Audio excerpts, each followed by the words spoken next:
Oh yeah. I think maybe one thing you're running into, which is like I understand you can feel this way, is like a lot of times when you buy Grievous Wounds, the expectation is kind of like, oh, I bought this and therefore Soraka is useless.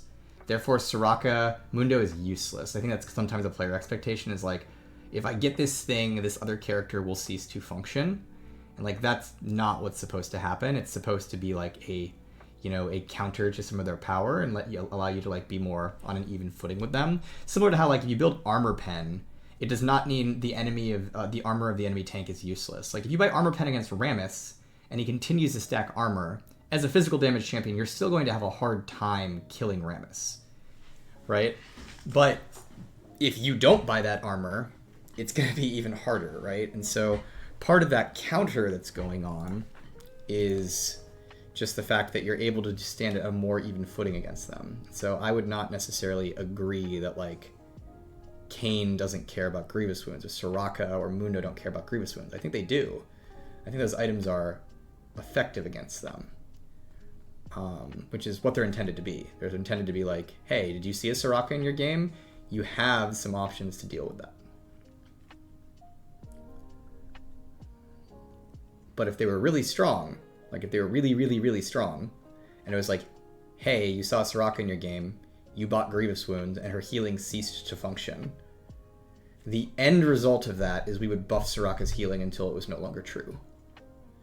And the reason for that is you're like, isn't that completely counterintuitive? Like, why would you do that? The reason for that is we want Soraka to be good at healing. Like, that's her power, is being a healer.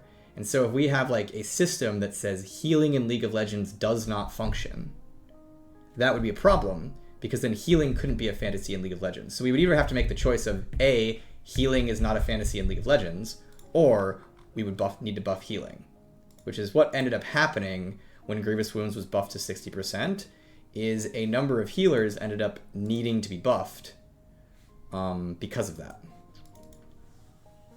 Because their healing didn't feel like it functioned anymore.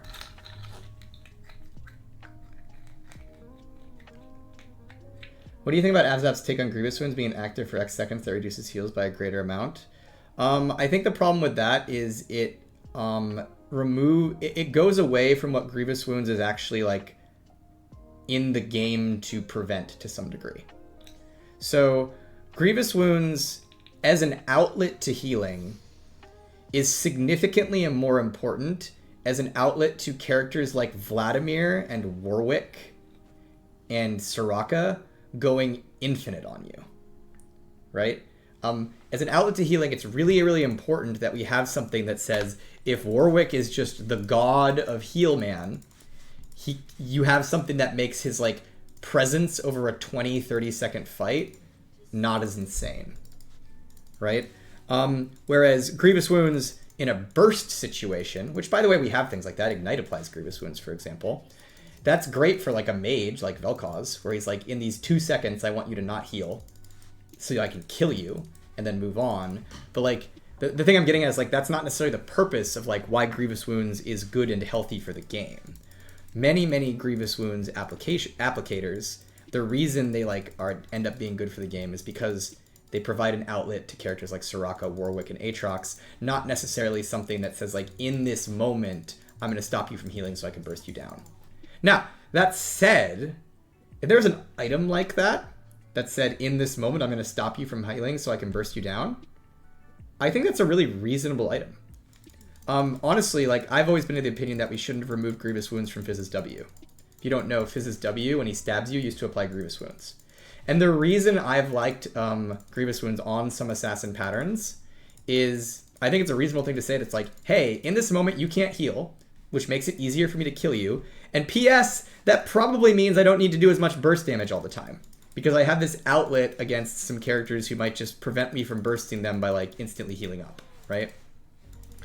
So I am actually generally a fan of saying like, hey, if there's a Grievous Wounds type style effect for people who are more interested in speccing into a burst style pattern, having like a Grievous Wounds that says I put this on you for a short amount of time and it's fairly potent, I think is pretty reasonable.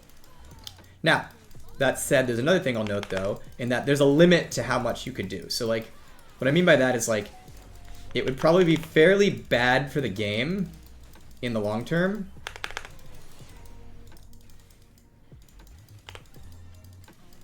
Wow, that range on the Poppy E was really, really, really long. I did not expect to be stunned against that wall there. As an example, let's say you did this and the Grievous Wound item, it reduced healing by like 100%. We'll just, go the extreme version, right? It's just like, for these next, 2 seconds, they can't heal. I think there'd be a very real like issue that you have to like examine around... I think there'd be a very real issue to have to examine around things like characters who heal just feeling like their spells like didn't work. Like not didn't work like, oh, that's not fair, it's weak, but like didn't work like, is it bugged? Like why didn't my heal happen there? And so that's something you have to consider and be careful of, I'd say.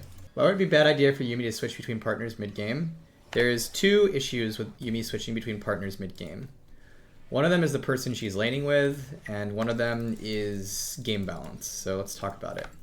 One of the things that was happening when Yuumi would switch partners is she just swapped to a mid laner or a jungler halfway through the game.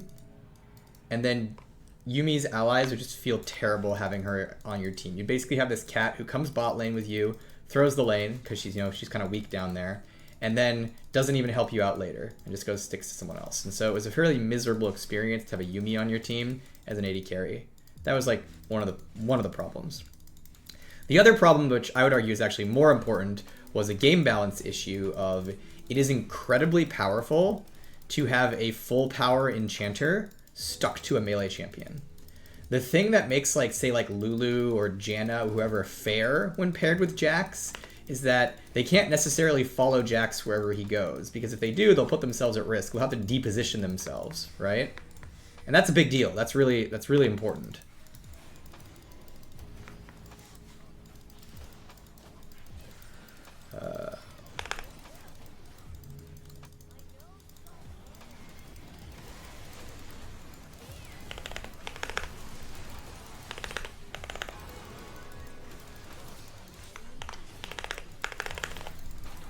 Oh my god, I fucked up.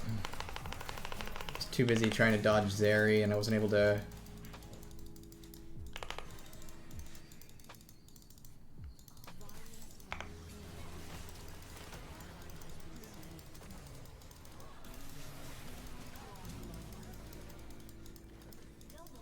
Nice. Yeah, so the other problem with Yuumi being able to like just swap to say Sylas or Hecarim mid-game and be like a full power enchanter is it's just really, really, really strong to have an enchanter that can perfectly stick to a melee champion and follow them everywhere and support them at full power. The limiter on other enchanters not making Jax or Sylas or Volibear or Jarvan really strong is the fact that they have to deposition themselves to keep them alive. Like, it is significantly more dangerous for me as Soraka to keep Jarvan alive than it is for me to keep Smolder alive, because I have to just be so much closer to all the opponents in the fight. And so we were finding very often that Yuumi would create these like fairly degenerate situations where you have a full power enchanter chilling on a melee champion that, Sylas with 2 health bars is pretty scary.